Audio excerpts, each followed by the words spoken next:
retret kemarin. Tapi aku tidak akan sharing soal retret kemarin, aku akan sharing Sorry, boleh bantu, tim masukkan aku ke IM biar aku bisa translate? Wah, Talita Suamiku protes, "Mana ini, kok nggak ada suaranya?" oke oke, sabar Talita, sabar. Tapi Talita sudah masuk ya? Thank you.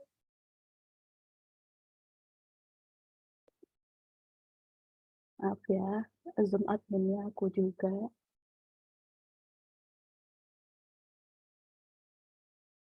Udah masuk Talita? Kalau udah masuk boleh dikasih jempol. Oke. Oke, jadi yang aku mau sharing adalah bagaimana Tuhan menjawab doa-doaku.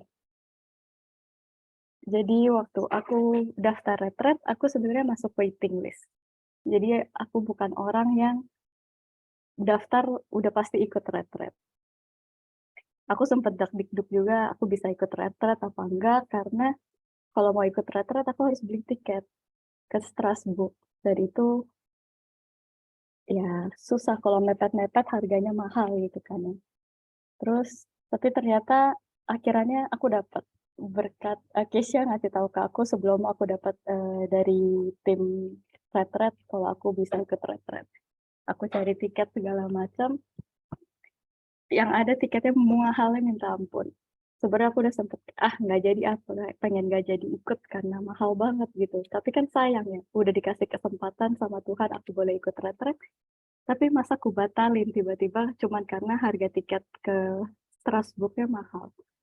Terus aku kayak, "Ayolah, masa kamu dikasih kesempatan nolak lagi? Padahal nih Tuhan jawab loh doa kamu, udah dikasih tapi masa kamu tolak?" Gitu.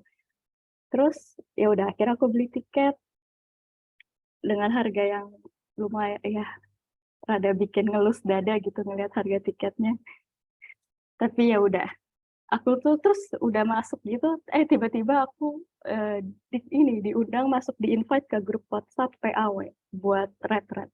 Aku kaget dong kayak, wah, baru masuk ini, dikasih tahu bisa ikut retret, udah dikasih tugas gitu kan. Aku sampai kayak, waduh, padahal tujuan aku ikut retret sebenarnya kan cuma pengen belajar gitu, pengen denger sermonnya Kak Adrian. Tapi ternyata dapet tugas kebagian suruh PAW. Habis itu nggak lama lagi dikontak lagi sama tim hospitality. Aku sampai bingung kan, ini kenapa tiba-tiba ada yang ngontak aku. Aku dikontak sama salah satu dari Austria.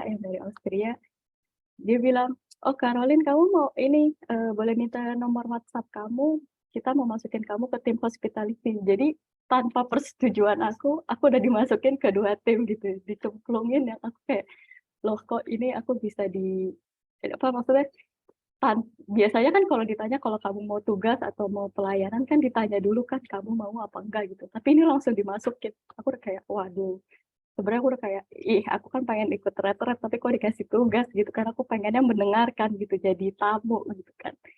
Tapi ternyata beda, Tuhan suruh aku pelayanan. Terus sebenarnya aku sempat menggerutu sih kayak, kenapa sih orang ikut retret pengennya dengerin tapi disuruh pelayanan gitu kan. Entar kalau pelayanan kan kadang nggak fokus gitu, nggak bisa fokus dapet, sermonnya. Tapi ternyata yang Tuhan mau ajarin ke aku bukanlah, sermonnya yang utama. Tuhan pengen aku ngelihat dari sudut lain gitu. Karena aku sempat berdoa sama Tuhan, "Tuhan, aku pengen pelayanan." Dan Tuhan kasih.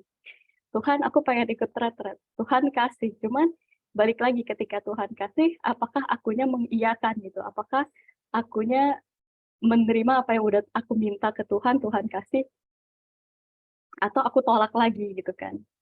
Terus, udah pelayanan gitu, kemarin setelah pulang aku baru mikir kayak, "Oh, sebenarnya aku ikut retret ini bukannya tujuan utama Tuhan tuh bukan yang supaya aku mendengar sermon gitu, belajar dari sermon-sermonnya, tapi Tuhan pengen membuat aku lihat dari sudut pandang yang lain." Ketika aku pelayanan, aku sempat minta sama Tuhan, "Tuhan, aku pengen belajar PAW gitu, aku pengen tahu gimana caranya PAW yang orang-orang lakuin," gitu kan. Dan aku dimasukin tim PAW, aku ketemu orang yang luar biasa waktu retret yang, wah dia PAW-nya luar biasa gitu loh. Dan aku nanya ke dia gitu loh, dan aku memperhatikan gimana caranya orang-orang PAW gitu akhirnya.